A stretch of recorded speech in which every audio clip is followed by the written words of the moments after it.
Hello दोस्तों, स्वागत है आप सभी का हमारे चैनल द हिंदी सिटी पे। आज हम बात करने वाले हैं गोल्डन टेम्पल के बारे में। गोल्डन टेम्पल यानी स्वर्ण मंदिर सिख धर्म का सबसे पावन और प्रमुख धर्म स्थल है।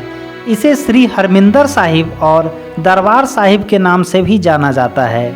कुछ लोग इसे अतः सत तीर्थ के नाम से भी जानते हैं। हरमिंदर साहिब सिखों के 5वें तीर्थ स्थल में से सबसे महत्वपूर्ण है। बता दें कि यह वही स्थान है जहां सिखों के पवित्र धर्म ग्रंथ आदि ग्रंथ को भी स्थापित किया गया था। यह वास्तव में एक गुरुद्वारा है, परंतु इसे स्वर्ण मंदिर इसलिए कहा जाता है क्योंकि इस गुरुद्वारे के ऊपरी हिस्से सोने से बना हुआ है।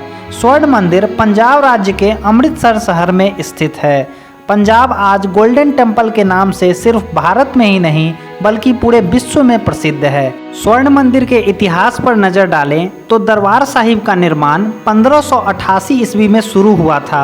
सन 1588 में दरबार साहिब की नींव सिखों के चौथे गुरु रामदास जी ने रखवाई थी।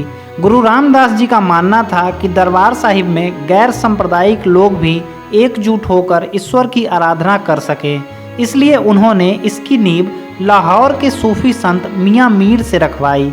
दरबार साहब का निर्माण करते समय यहाँ सिखों के पवित्र धर्म ग्रंथ आदि ग्रंथ को भी स्थापित किया गया। निर्माण होने के बाद दरबार साहिब को नष्ट करने की कोशिश कई बार की गई।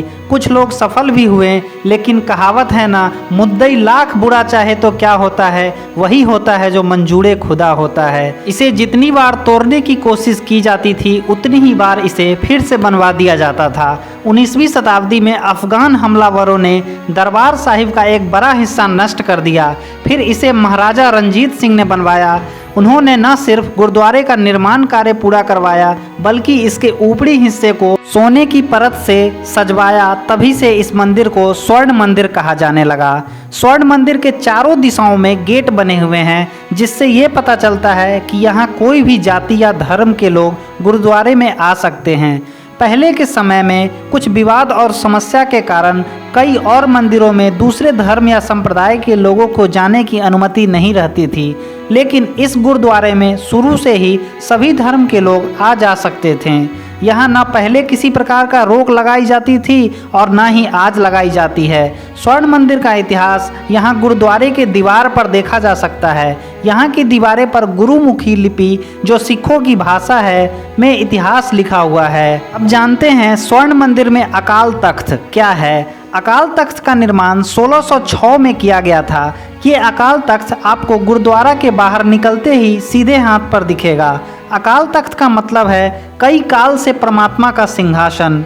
यहाँ पर सिख कम्युनिटी से जुड़े हुए जरूरी फैसले लिए जाते हैं। सिखों के सब तख्तों में से अकाल तख्त सबसे पहला तख्त है। इसे गुरु हरगोविंद जी ने, जो सिखों के छठे गुरु थे, उन्होंने न्याय संबंधित मामलों पर विचार करने के लिए बनाया था। अब स्वर्ण मंदिर के सरोवर के बारे में जानते हैं। हरमिंदर साहिब में बने सरोवर को श्री गुरु रामदास जी ने बनवाया था। स्वर्ण मंदिर इस सरोवर के बीचों बीच ही बना है। स्वर्ण मंदिर तक पहुंचने के लिए सरोवर से एक रास्ता दिया गया है। बता दें कि स्वर्ण मंदिर के इस सरोवर का जल अमृत के समान माना जाता है, इसीलिए इस सरोवर को अमृतसर कहा गया है। इतना ही नहीं, इस शहर का नाम भी अमृतसर इस सरोवर के नाम पे रख दिया गया। वैसे तो स्वर्ण मंदिर में हर वर्ग और हर धर्म के लोग जा सकते हैं, परंतु यहाँ जाने के साथ कुछ ऐसे भी नियम हैं जो ध्यान में रखना बेहद ज़रूरी है। चलिए आपको एक एक करके इस नियमों से अवगत कराते हैं। पहला, स्वर्ण मंदिर में जाने से पहले आपको अपना सर ढकना होगा। इसके लिए लड़के अपने रुमाल से और लड़कियां अपने दुपट्टे से अपना सर ढक सकती हैं। दूसरा नियम, घुटनों के ऊपर के किसी भी कपड़े में आप गुरुद्वारा में प्रवेश नहीं कर सकते हैं।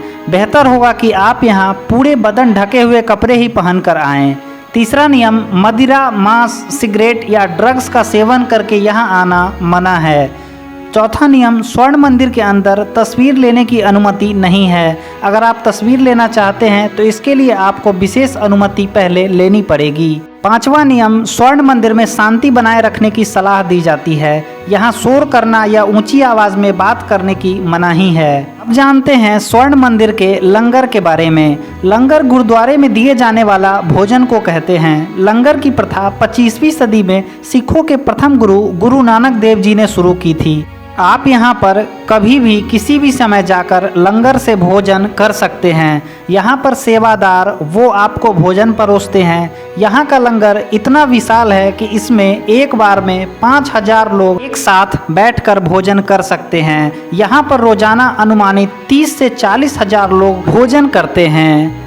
यह जानकारी आपको अगर अच्छी लगी हो तो हमारे चैनल को सब्सक्राइब करें और अपने दोस्तों के साथ भी शेयर करें। धन्यवाद।